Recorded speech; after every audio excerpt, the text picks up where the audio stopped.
konusu Türk dili olunca konuşacak çok şey var. Ama asıl bugün çok kıymetli dostum, kardeşim, Türk dilinin duayenlerinden biri aramızda. Güler hocam için ben şunu söyleyeyim. Fuat Köprülü Türk Edebiyatı'nın, Türk dilinin gelmiş geçmiş en büyük şahsiyetidir. Günümüzde onun devamı kim derlerse hiç şüphesiz Güler hocam derim. Güler hocam hoş geldin, sefa getirdin.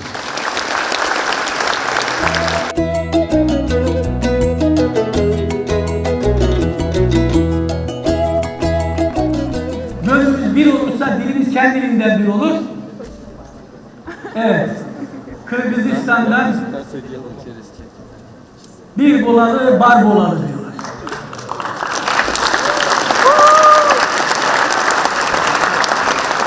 Aslan hemen geliyor, bir dolayık bar dolayık.